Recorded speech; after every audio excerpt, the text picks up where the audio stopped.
Alors, je retiens au fond votre accord sur la proposition 5, vos réserves sur votre accord sur la proposition 4, c'est-à-dire définir les objectifs communs. Vous pensez que c'est en effet utile, surtout si on utilise les mécanismes, le modèle un peu de l'OCDE et des points de contact nationaux, ce qui donne plus d'effectivité et on peut espérer du coup plus d'efficacité. Et de sérieux. Au mécanisme, le modèle OCDE, le modèle des points de contact nationaux. En revanche, sur la proposition 5 de réglementation, disons que vous êtes réservé. Et vous le liez, je suis réservé parce que je ne vois pas comment elle s'applique effectivement aux conditions de production. Autant je vois bien comment elle s'applique aux produits, autant comment elle s'applique de manière à rendre les choses équitables sur les produits.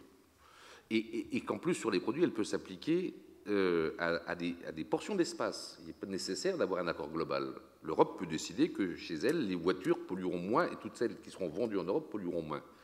Autant je ne vois pas, si l'accord n'est pas universel, comment l'appliquer aussi aux conditions de production, sans inéquité. Vous le reliez au caractère universel ou pas de l'accord? Oui. Alors peut-être qu'il y a une solution de transaction qui serait de parler d'un accord universalisable avec un échéancier, quelque chose de ce genre. Si on a un accord universel, tout est réglé. Universel et contraignant. Il sera différencié et tout sera réglé. Tout ce que je dis s'applique au cas où nous n'aurions pas d'accord universel. D'accord universel, entendons-nous bien, ce n'est pas forcément les 200 pays de l'ONU. Ça peut être les pays qui cumulent à eux seuls les 80% des émissions, par exemple. Si on avait un accord différencié, englobant l'ensemble de ces pays et donc de leur population et de leurs acteurs, je pense qu'on aurait réglé le problème. Je crains qu'on ne l'ait pas. Et que du coup, si on ne l'a pas, je vois déjà certains dire si on ne l'a pas, il vaut mieux rien qu'un truc partiel. Et je l'ai entendu souvent. Un accord global ou rien.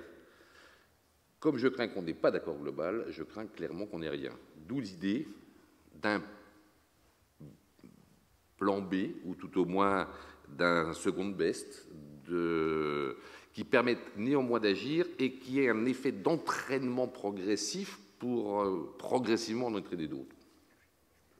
C'est la raison pour laquelle on propose un accord sur la base de responsabilité différenciée. Donc c'est un universel qui n'est pas un universel uniforme. Non. Non, mais il faut qu'il soit quand même universel. Un universel différencié, oui, mais avec une partie commune, un noyau dur commun, et ensuite des critères de différenciation, c'est-à-dire pas différencier en laissant à chaque État l'appréciation des critères, mais des critères communs pour permettre la différenciation. C'est un peu une formule complexe, mais je crois qu'elle est possible. En faisant l'hypothèse, bien évidemment, pour que, comme il y aura eu accord, il y aura une forme d'équité entre les responsabilités du passé, les capacités du présent, les attentes de l'avenir, et donc quelque chose qui puisse être acceptable par l'ensemble des parties à l'accord, oui, même s'il est bien sûr différencié. Et je pense que les industriels européens peuvent comprendre que les industriels chinois ne payent pas la même chose qu'eux, même si aujourd'hui ce sont leurs compétiteurs pratiquement à armes égales. Mais bien sûr, les industriels européens, je pense, chercheront à s'opposer à un accord qui leur serait imposé à eux, sans que leurs concurrents chinois ou indiens ne rentrent dans un cadre globalement satisfaisant pour le monde et qui, progressivement aussi, puisse mitiger l'écart. Je crois qu'Alain veut ajouter quelque chose. Oui, je voulais aller dans le sens qui est suggéré par M. Frérot, pour des raisons qui tiennent aussi à des considérations juridiques, c'est-à-dire nous sommes tous d'accord pour considérer que le cadre normal des États, si je mets de côté ceux qui ont une dimension impériale, n'est plus le cadre pertinent pour aborder ce type de questions. Mais est-ce que la seule alternative, ce sont des accords mondiaux? Là, on est renvoyé à la question d'une unanimité mondiale qui condamne d'entrée de jeu presque à l'échec, si ce n'est à ce moment-là sur des bonnes paroles, des exercices de rhétorique politique. qui deviennent de plus en plus le fond même de l'action politique. Donc l'idée d'une déterritorialisation complète des lois qui va de pair avec l'idée de la liquidité des marchés ne répond pas à l'expérience longue du droit et des institutions. Et donc la reterritorialisation suppose en effet, me semble-t-il, la possibilité d'avoir des dispositifs à taille continentale. C'est vrai aussi dans le domaine social, par exemple, où le problème se pose dans des termes un peu voisins. Ce que j'observe dans votre proposition, c'est que ça supposerait du côté de l'OMC que l'on admette la prise en considération du process et pas seulement du produit, ce qui supposerait là un changement de perspective, parce que c'est simplement sur de petits aspects qu'actuellement, sur la base de l'article 20 de l'accord du GATT, que ceci a été possible. Donc, vouloir à toute force mêler les deux considérations dans un plan, je ne suis pas sûr que si on devait faire des recommandations, on peut rêver d'un accord global et puis avoir l'idée qu'à défaut, subsidiairement, il peut y avoir quelque chose qui est devenu la norme en matière de droit international, en matière militaire, qui est la coalition. Et depuis 20 ans, le vocabulaire de la coalition s'est substitué progressivement à celui des organisations. Donc l'impuissance des organisations pour régler des problèmes a fait face à des coalitions qui, quelquefois, n'ont fait qu'aggraver les problèmes, si je pense à la Coalition of the Willings de M. Bush fils. Mais enfin, c'est très frappant de voir ce déplacement. Et donc on peut imaginer là qu'il peut y avoir des coalitions volontaires sur des objectifs positifs qui permettraient d'éviter un blocage général. Donc en ce qui me concerne, je pense que du point de vue juridique, c'était particulièrement pertinent. Surtout que lors de la deuxième table ronde, vous allez aborder sans doute les 6 autres propositions. L'une d'entre elles, la 10, évoque clairement la nécessité d'embarquer l'OMC dans la réflexion et de faire bouger l'OMC sur ses dogmes. J'ai évoqué un droit de douane, on pourrait imaginer une TVA carbone. Enfin, dès lors qu'il n'y a pas d'accord équitable universel, même différencié, le problème du climat et ses conséquences semblent plus graves que l'orthodoxie des théories économiques qui, certes, sont bien utiles pour développer l'économie, mais qui doivent passer au second rang lorsqu'il s'agit de l'avenir de la planète. Je pense que beaucoup de choses pourraient se jouer à ce niveau-là de l'OMC. Oui, vas-y. Oui. Non, moi j'ai un commentaire aussi sur ces aspects. J'espère qu'on aura un accord assez large, peut-être pas universel, mais auquel beaucoup de pays adhéreront. Il y aura un accord de Paris, je pense. Ma crainte, c'est que s'il est contraignant, il ne sera pas assez ambitieux. Ça, c'est très clair. S'il est contraignant, il n'aura pas d'ambition. S'il n'a pas d'ambition, eh bien, on ira au-delà de 2 degrés à long terme, c'est très clair. Donc, la question est posée, y compris au jury, c'est est-ce qu'on doit vraiment être contraignant ou est-ce qu'au contraire, ne doit-on pas inciter, disons, les pays à mettre le maximum sur la table en leur faisant confiance? Parce que la confiance, maintenant, elle est vraiment les pays, tous les pays, s'ils prennent des engagements, sont vraiment sous le regard du monde entier. On n'est plus il y a 20 ans. Ça a complètement changé. Donc, ne serait-ce que disons, le regard qu'on porte sur un pays, ça sera aussi sa capacité à tenir ses engagements. Donc ce regard est peut-être aussi fort que le juridisme, je veux dire par là. Et c'est donc ça qu'on doit peser maintenant. Et si on veut être trop contraignant au sens juridique du terme, je crains qu'il n'y ait pas d'ambition. C'est un peu ça, enfin pour moi, qui m'intéresse ici. Autrement, j'aurais voulu poser une question à Antoine Frérot. Bon, vous êtes exprimé, donc le MEDEF a très clairement, lors des journées de mi-mai, a fait un manifeste dans lequel le MEDEF, disons, appelle à donner un prix au carbone, en particulier. Alors, je ne sais pas si, j'imagine que Veolia l'a signé, c'est pas le problème, mais est-ce que disons, ce que vous avez proposé, c'est plus personnel, comme vous l'avez dit, ou c'est largement partagé au niveau français, par exemple, des entreprises? C'est une question... Alors, Veolia a signé la proposition à FEP-MEDEF, mais elle me paraît largement insuffisante. Donc, ce que je voulais proposer là n'est pas partagé par l'industrie française. Ce qui est partagé, c'est l'idée d'un coût du carbone robuste et prévisible. Mais quand on demande qu'est-ce que ça veut dire robuste, la réponse c'est ça ne peut pas être le même partout, donc on ne peut pas répondre. Nous voilà bien. Bon. Et quand on demande quelle forme, c'est la forme du marché, et du marché mondial ou rien qui revient. Donc c'est rien, parce qu'il n'y aura pas de marché mondial. Donc je crains que ces prises de position morales, satisfaisantes, ne soient pas suffisamment suivies de modalités techniques pour entraîner une véritable action.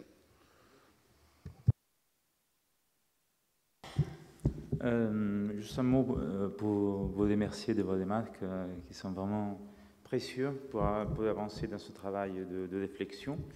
Une petite remarque sur la question de la réglementation juridique. Je comprends tout à fait vos réserves et je suis tout à fait d'accord avec vous sur la nécessité d'abandonner un marché. Vous avez bien expliqué les effets pervers que la régulation par le marché a eu sur le prix du carbone, en bloquant donc tous les investissements pour la décarbonisation de l'énergie. Et entre l'alternative, et je suis encore d'accord avec vous sur la nécessité de déterritorialiser le contrôle du prix du carbone, ou des réglementations au sens plus large du prix du carbone, parce que la création d'un marché global comme Kyoto envisagé ne peut être que le produit, comme le professeur Guénéry a dit, d'une décision d'un dictateur mondial.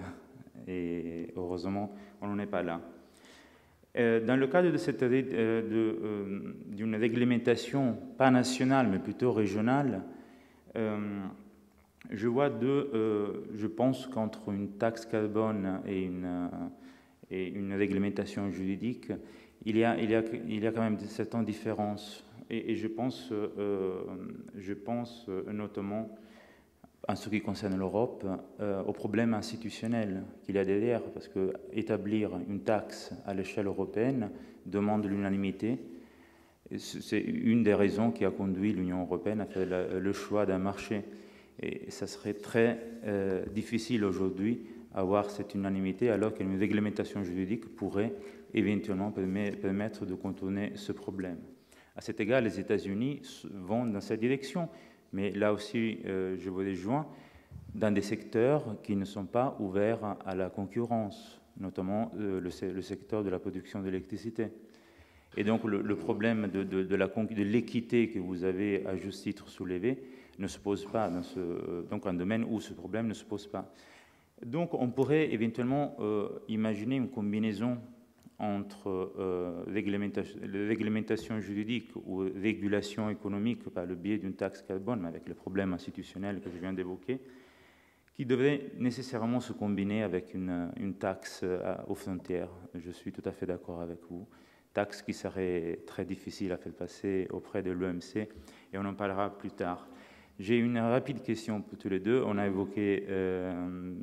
évoqué souvent le manque d'un plan B, ou bien certains jalons que vous avez proposés pour contourner ou limiter ou endiguer les effets néfastes d'un échec de Paris. Et je me demandais si, de vos respectifs points de vue, vous prenez au sérieux justement les pratiques de géo-ingénierie.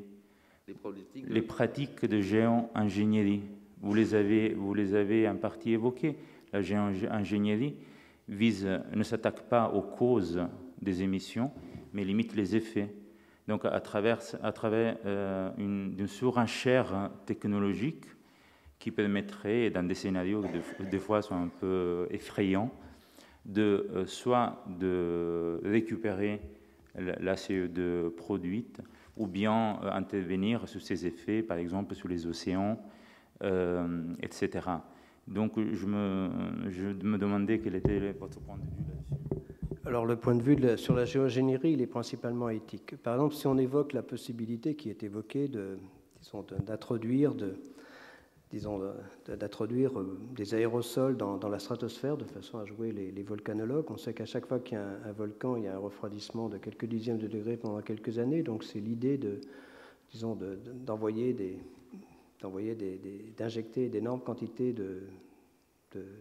d'aérosols dans la stratosphère pour contrecarrer l'effet du CO2. Alors il peut y avoir, le premier point, c'est qu'il pourrait y avoir des effets secondaires sur les précipitations, qui ne sont pas maîtrisés, sur le cycle de l'ozone également.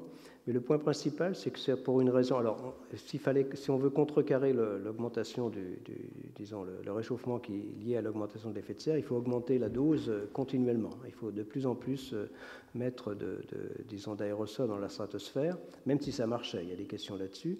Et puis, si pour une raison quelconque, géopolitique ou technique, eh bien, on était obligé d'arrêter dans 30, 40, 50 ans, eh bien, au lieu d'avoir un réchauffement sur 50 ans entre 1 et 2 degrés, de l'ordre du degré pendant les 50 prochaines années, par exemple, eh bien, en 50 ans, eh bien, on l'aurait.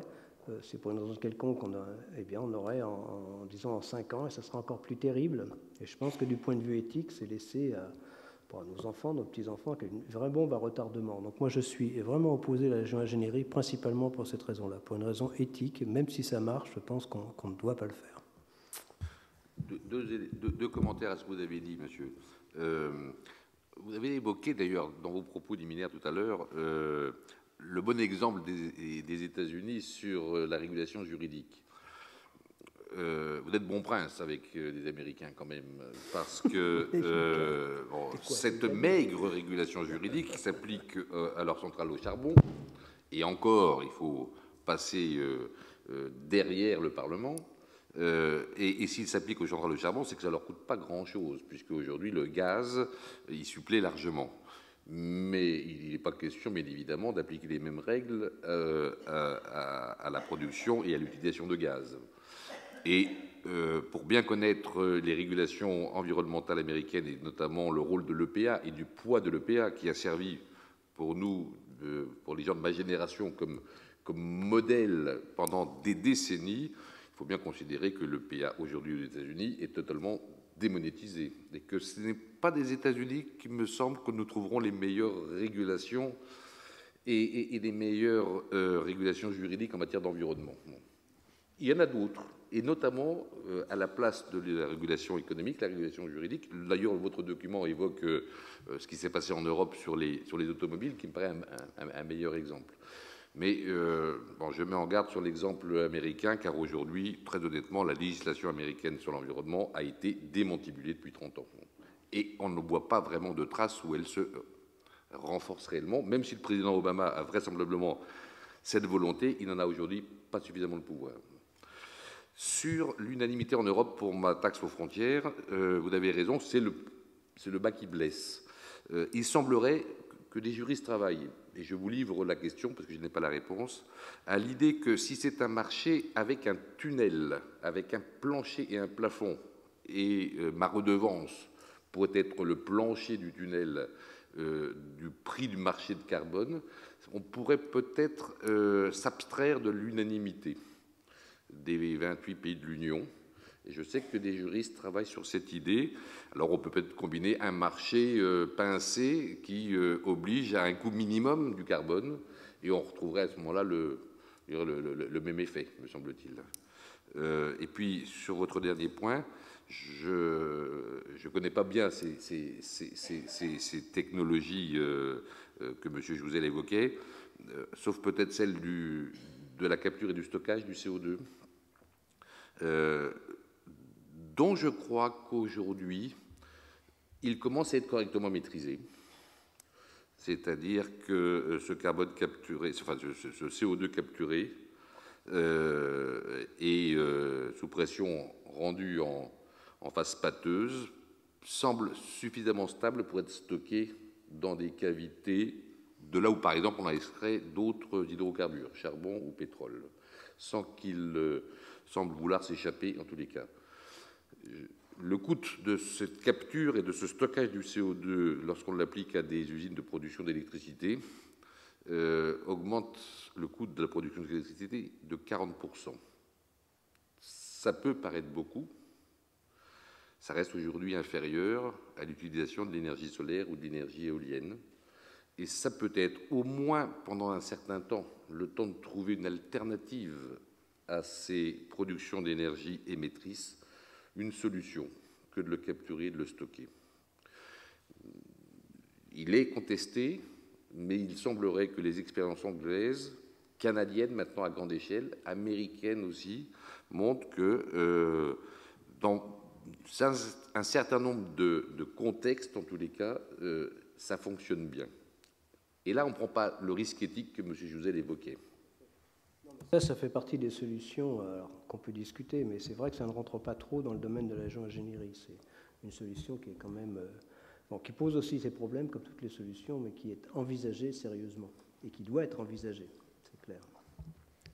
Je vous rassure, pour le droit américain, nous avons eu hier une présentation par le juge Fletcher qui est terminée sur une note plutôt pessimiste. Il voudra peut-être intervenir tout à l'heure dans le débat. Mais avant de lui donner la parole dans le débat général, nous allons entendre un autre juriste américain, Liana Mann, qui va réagir sur ce que vous avez dit les uns et les autres.